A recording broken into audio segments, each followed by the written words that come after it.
ആകാശവാണി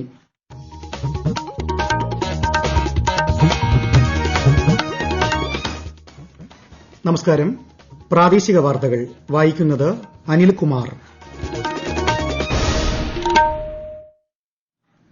പ്രധാന വാർത്തകൾ. ഇന്ത്യയുടെ കിഴക്കനേഷ്യ നയത്തിന്റെ കാതലാണ് ആസിയാനെന്ന് പ്രധാനമന്ത്രി നരേന്ദ്രമോദി.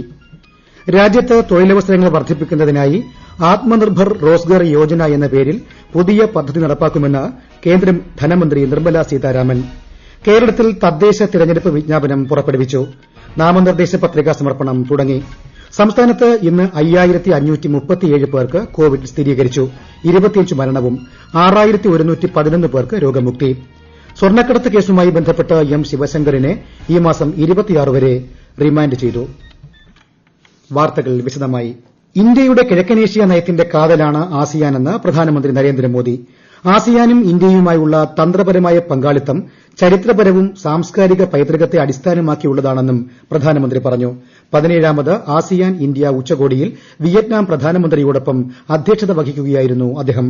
സാമ്പത്തിക സാമൂഹിക മേഖലകളിലെ പുരോഗതിക്കും സമുദ്രമേഖലയിലെ ബന്ധങ്ങൾ മെച്ചപ്പെടുത്തുന്നതിനും ഇന്ത്യയെ സംബന്ധിച്ചിടത്തോളം ആസിയാൻ ഏറെ പ്രാധാന്യം അർഹിക്കുന്നതായി പ്രധാനമന്ത്രി അഭിപ്രായപ്പെട്ടു. ആത്മനിർഭർ ഭാരത് പദ്ധതിയുടെ 3ാം ഘട്ടത്തിൽ രാജ്യത്ത് തൊഴിലവസരങ്ങൾ വർദ്ധിപ്പിക്കുന്നതിനാണ് ഊന്നൽ നൽകുന്നതെന്ന് കേന്ദ്ര ധനമന്ത്രി നിർമ്മല സീതാരാമൻ. ഇതിന്റെ ഭാഗമായി ആത്മനിർഭർ റോസ്ഗർ യോജന എന്ന പേരിൽ പുതിയ പദ്ധതി ധനമന്ത്രി പ്രഖ്യാപിച്ചു. ന്യൂഡൽഹിയിൽ വാർത്താസമ്മേളനത്തിൽ സംസാരിക്കുകയായിരുന്നു ധനമന്ത്രി.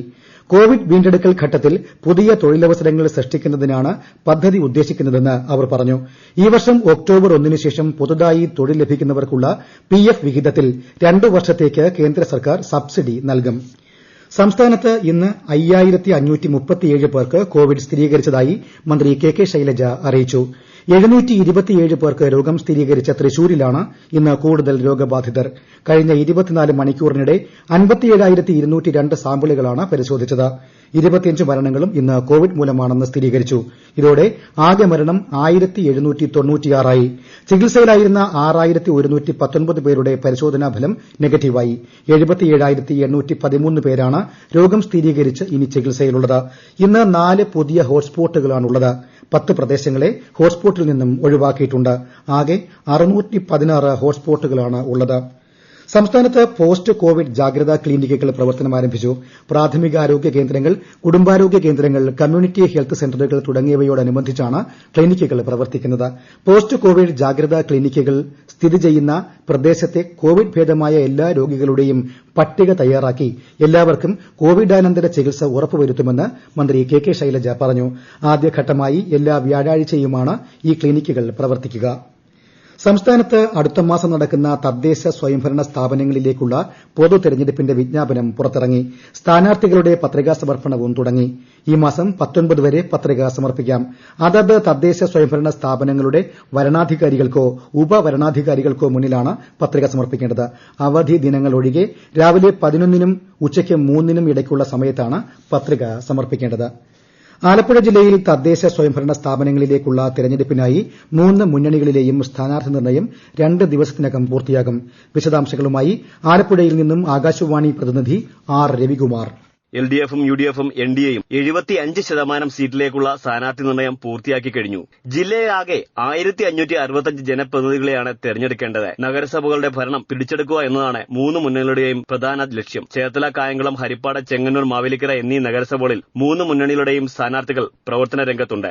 ആലപ്പുഴ നഗരത്തിൽ ഏതാനും വാർഡുകളിൽ സ്ഥാനാർത്ഥി നിർണ്ണയം പൂർത്തിയായിട്ടില്ല. ആലപ്പുഴ ജില്ലയിൽ കഴിഞ്ഞ തവണ ത്രിതല പഞ്ചായത്തുകളിൽ മേധാവിത്വം ഇടതുമുന്നണിക്കായിരുന്നു. എന്നാൽ നഗരസഭകളിൽ മേധാവിത്വം UDFനാണ്. 3 മുന്നണികളും സ്ഥാനാർത്ഥി നിർണ്ണയത്തിൽ യുവാക്കൾക്ക് മുന്തിയ പരിഗണന നൽകിയിട്ടുണ്ട്.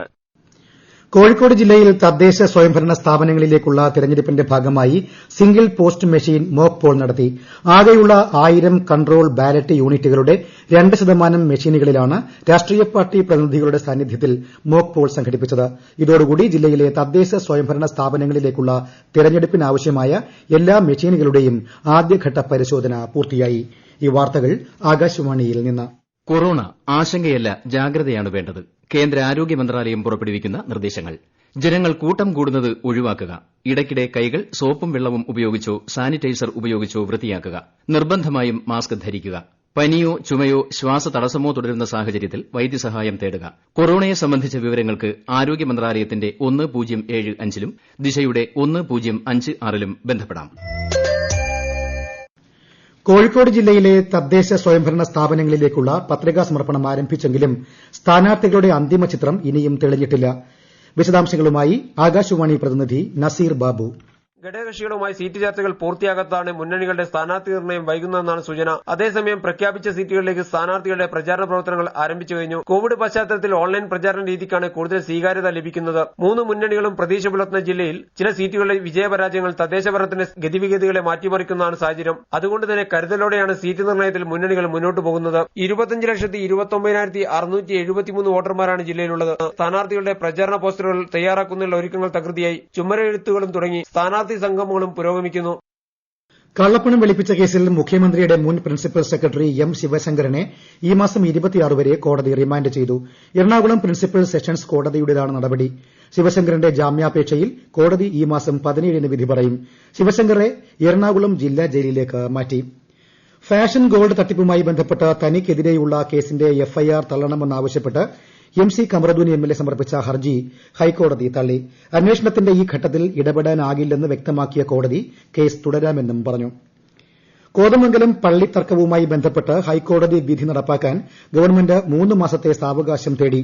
ആഭ്യന്തര സെക്രട്ടറി ഇത് സംബന്ധിച്ച് ഹൈക്കോടതിയിൽ സത്യവാങ്മൂലം നൽകി. ഇക്കാര്യത്തിൽ ഗവൺമെന്റ് ഇരുസഭകളുമായി ചർച്ച നടത്തിവരികയാണെന്ന് ഗവൺമെന്റ് ബോധിപ്പിച്ചു. രാജ്യം ഇന്ന് പൊതുപ്രക്ഷേപണ ദിനം ആചരിച്ചു. 1947 നവംബർ 12-ന് മഹാത്മാഗാന്ധി ഡൽഹിയിലെ ആകാശവാണി നിലയം സന്ദർശിച്ചതിന്റെ സ്മരണയ്ക്കായാണ് പൊതുപ്രക്ഷേപണ ദിനം ആചരിക്കുന്നത്. വിഭജനത്തിന് ശേഷം ഹരിയാനയിലെ കുരുക്ഷേത്രയിൽ താൽക്കാലികമായി താമസമാക്കിയ കുടിയൊഴിപ്പിക്കപ്പെട്ട ജനതയെ രാഷ്ട്രപിതാവ് അന്ന് അഭിസംബോധന ചെയ്തിരുന്നു. ദിനാചരണത്തോടനുബന്ധിച്ച് ന്യൂഡൽഹിയിലെ ആകാശവാണി നിലയം പ്രത്യേക പരിപാടി സംഘടിപ്പിച്ചു. സംസ്ഥാനത്ത് ക്ഷേത്രപ്രവേശന വിളംബരത്തിന്റെ 84-ാം വാർഷികം ഇന്ന് സമുചിതമായി ആചരിച്ചു. വിവിധ സംഘടനകളുടെ കീഴിൽ കോവിഡ് മാനദണ്ഡങ്ങൾ പാലിച്ചായിരുന്നു ചടങ്ങുകൾ നടന്നത്. വിശദാംശങ്ങളുമായി ബിന്ദു വിനോദ്. ജനനത്താലോ മതവിശ്വാസത്താലോ ഹിന്ദുവായ യാതൊരാൾക്കും നമ്മുടെയും നമ്മുടെ സർക്കാരിന്റെയും നിയന്ത്രണത്തിലുള്ള ക്ഷേത്രങ്ങളിൽ പ്രവേശിക്കുന്നതിനോ ആരാധന നടത്തുന്നതിനോ ഇനിമേൽ യാതൊരു നിരോധനവും ഉണ്ടായിരിക്കാൻ പാടില്ലെന്നാകുന്നു. 1936 ഇതേ ദിവസം തിരുവിതാംകൂർ രാജാവായിരുന്ന ശ്രീ ചിത്തിര തിരുനാൾ ബാലരാമവർമ്മ നടത്തിയ ഈ വിളംബര പ്രഖ്യാപനം തിരുവിതാംകൂറിലും പിന്നീട് കേരളമൊട്ടാകെയും സാമൂഹിക പുരോഗതിക്ക് വഴിമരുന്നിട്ട അതിപ്രധാനമായൊരു നാഴികക്കല്ലായി. ഇതോടെ തിരുവിതാംകൂറിലെ അവർണ, ദളിത്, ആദിവാസി ജനവിഭാഗങ്ങൾക്ക് ക്ഷേത്രപ്രവേശനത്തിനുണ്ടായിരുന്ന വിലക്ക് മാറി. ചിത്തിര തിരുനാളിന്റെ 24-ാം പിറന്നാൾ ദിവസമായിരുന്നു വിളംബരമിറക്കിയത്. വൈക്കം സത്യാഗ്രഹം ഉൾപ്പെടെയുള്ള പ്രക്ഷോഭങ്ങളാണ് വിളംബരത്തിലേക്ക് രാജാവിനെ നയിച്ചത്. ജനങ്ങളുടെ ആധ്യാത്മിക വിമോചനത്തിന്റെ അധികാരരേഖയായ സ്മൃതി എന്നാണ് ഈ വിളംബരത്തെ ഗാന്ധിജി വിശേഷിപ്പിച്ചത്. News desk Akashvani. ചിത്തിര ആട്ടത്തിരുനാളിനായി ശബരിമല നട തുറന്നു. നാളെയാണ് ചിത്തിര ആട്ടത്തിരുനാൾ. നട തുറക്കുന്ന 2 ദിവസങ്ങളിലും ഭക്തർക്ക് പ്രവേശനമുണ്ടാവില്ല. വെട്ടുകാട് മാദ്രെ ദേ ദേവൂസ് ദേവാലയത്തിലെ ക്രിസ്തുരാജത്വ തിരുനാളിന് നാളെ കൊടിയേറും. വൈകിട്ട് 5:30-ന് തിരുവനന്തപുരം ലത്തീൻ അതിരൂപത സഹായമെത്രാൻ ഡോക്ടർ ആർ ക്രിസ്തുദാസന്റെ മുഖ്യകാർമ്മികത്വത്തിൽ ദിവ്യബലി നടക്കും. സംസ്ഥാനത്ത് പടക്കങ്ങൾ പൊട്ടിക്കുന്നതിന് നിയന്ത്രണം. ഹരിത പടക്കങ്ങൾ മാത്രമേ വിൽക്കാൻ പാടുള്ളൂവെന്ന് ആഭ്യന്തര വകുപ്പ് നിർദ്ദേശം നൽകി. അന്തരീക്ഷ മലിനീകരണം കുറയ്ക്കുന്നതിന്റെ ഭാഗമായാണ് നിർദ്ദേശം. ദീപാവലിക്ക് രാത്രി 8-നും 10-നും ഇടയിൽ മാത്രമേ പടക്കം പൊട്ടിക്കാൻ പാടുള്ളൂ. ക്രിസ്മസ്, ന്യൂ ഇയർ ദിനങ്ങളിൽ രാത്രി 11:55 മുതൽ പുലർച്ചെ 12:30 വരെയുള്ള 35 മിനിറ്റാണ് അനുവദിച്ചിരിക്കുന്നത്. വയനാട്ടിലെ മേപ്പാടിയിൽ നിന്ന് കള്ളാടി വരെയുള്ള നിർദ്ദിഷ്ട തുരങ്കപാതയ്ക്ക് കേന്ദ്ര വനം പരിസ്ഥിതി മന്ത്രാലയത്തിന്റെ അനുമതി തേടിയിട്ടില്ലെന്ന വിവര അവകാശ രേഖ. പദ്ധതിയുമായി ബന്ധപ്പെട്ട് ഒരു അപേക്ഷയും വനം വകുപ്പ് കേന്ദ്ര സർക്കാരിന് നൽകിയിട്ടില്ല. പ്രധാന വാർത്തകൾ വീണ്ടും. ഇന്ത്യയുടെ കിഴക്കനേഷ്യ നയത്തിന്റെ കാതലാണ് ആസിയാനെന്ന് പ്രധാനമന്ത്രി നരേന്ദ്രമോദി. രാജ്യത്ത് തൊഴിലവസരങ്ങൾ വർദ്ധിപ്പിക്കുന്നതിനായി ആത്മനിർഭർ റോസ്ഗർ യോജന എന്ന പേരിൽ പുതിയ പദ്ധതി നടപ്പാക്കുമെന്ന് കേന്ദ്ര ധനമന്ത്രി നിർമ്മല സീതാരാമൻ. കേരളത്തിൽ തദ്ദേശ തിരഞ്ഞെടുപ്പ് വിജ്ഞാപനം പുറപ്പെടുവിച്ചു. നാമനിർദ്ദേശ പത്രികാ സമർപ്പണം തുടങ്ങി. സംസ്ഥാനത്ത് ഇന്ന് 5537 പേർക്ക് കോവിഡ് സ്ഥിരീകരിച്ചു. 25 മരണവും 6111 പേർക്ക് രോഗമുക്തി. സ്വർണ്ണക്കടത്ത് കേസുമായി ബന്ധപ്പെട്ട് എം ശിവശങ്കരനെ ഈ മാസം 26 വരെ റിമാൻഡ് ചെയ്തു. പ്രാദേശിക വാർത്തകൾ കഴിഞ്ഞു.